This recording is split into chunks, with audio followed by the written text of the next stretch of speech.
સુરતના આર્ય સમાજ સેવા સમિતિ દ્વારા સુરત દ્વારા આજ રોજ 30મો સમૂહ લગ્ન સમારોહ યોજાયો હતો। સુરત પર્વત પાટિયા ખાતે આયોજિત આ ભવ્ય સમૂહ લગ્નમાં લાખોની સંખ્યામાં સમાજના વડીલોએ હાજર રહી 255 દીકરીઓને આશીર્વાદ આપ્યા હતા। એટલું જ નહીં પણ આ સમૂહ લગ્નના અતિથિ શ્રી એવા ભાજપ પ્રદેશ પ્રમુખ સી.આર. પાટીલ સાહેબે વ્યસ્ત સમયમાં હાજરી આપી તમામ દીકરીઓને આશીર્વાદ આપ્યા હતા। સુરત આર્ય સમાજ સેવા સમિતિ પ્રમુખ જીતુભાઈ કાછડે જણાવ્યું હતું કે આ સમારોહના સંપૂર્ણ ભોજન ખર્ચના દાતા મગનભાઈ મથુરભાઈ જિંજાળાનું વિશેષ સન્માન કરી સમાજને એક સંદેશો આપ્યો છે। આહિર સમાજના 1 લાખ કરતા વધારે લોકો આ કાર્યક્રમમાં ઉપસ્થિત રહ્યા એ સમાજની લાગણી અને એકતાનું પ્રતીક છે, જેને સામાજિક જાગૃતિનો શંખનાદ વગાડ્યો છે। 255 દીકરી જે પ્રભુતામાં પગલાં માંડી રહ્યા છે એમને શુભેચ્છાઓ પાઠવી સમાજના ભગીરથ કાર્યમાં સહભાગી બને એવી અપીલ છે। આહિર સમાજે આજ દિન સુધી 3000 દીકરીઓના સમૂહ લગ્ન કરાવ્યા છે। એટલું જ નહીં પણ દરેક દીકરીઓના ખાતામાં એક એવી રકમ જમા કરવામાં આવે છે। 30 વર્ષમાં 6 કરોડ થાય છે।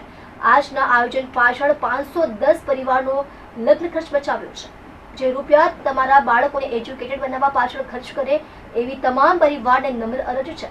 આનંદની વાત એ છે કે અપીલ બાદ દાતાઓ ખુલ્લા હૃદયથી સમાજ સાથે જોડાય છે। આવતા વર્ષે પણ ભોજનદાતાનું હૃદયપૂર્વક સ્વાગત કરાશે। સમાજની એક જ જાહેરાત છે, 32મા સમૂહ લગ્નમાં ભોજનદાતા તરીકે મોરારી બાપુની કથાનું આયોજન પરેશભાઈ ફફડાવાળાએ કરવાની જાહેરાત કરી છે, જેમનો આભાર વ્યક્ત કરીએ છીએ। 33મા સમૂહ લગ્નના ભોજન ખર્ચના દાતા તરીકે ભીમજીભાઈએ, 34મા સમૂહ લગ્નના ભોજન ખર્ચના દાતા તરીકે મનુભાઈએ, 35મા સમૂહ લગ્નના ખર્ચ માટે મનુભાઈ મકવાણાએ જાહેરાત કરી સમાજને એક નવો સંદેશો આપ્યો છે, જેમનો આહિર સમાજ તરફથી આભાર વ્યક્ત કરીએ છીએ। જય દ્વારકાધીશ। હું Manisha Ahir, hospital committee chairman. આજે મને કહેતા ગર્વ થાય છે કે આજે મારા આહિરના આંગણે, અમારા આંગણે દિવ્ય અને ભવ્ય આહિર સમાજ આયોજિત 30મો સમૂહ લગ્ન સમારોહ ગોડાદરા વિસ્તારમાં યોજાયો છે, જેમાં 255થી યુગલો આ સમારોહમાં જોડાઈ નવજીવનની શરૂઆત કરી છે।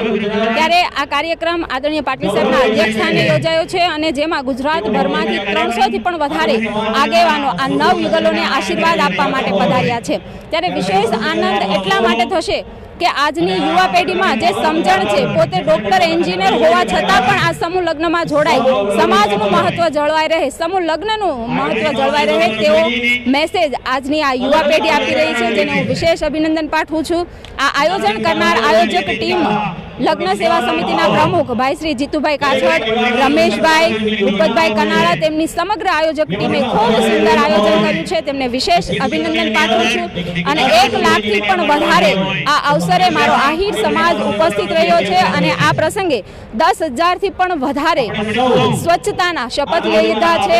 આદરણીય વડાપ્રધાન હંમેશા સ્વચ્છતાના આગ્રહી છે, એટલા માટે આ સમાજે, મારા સમાજે સ્વચ્છતાના શપથ લઈ એક જાગૃતતાનો પણ સંદેશો પાઠવ્યો છે, જેનો મને વિશેષ ગર્વ છે। જય દ્વારકાધીશ।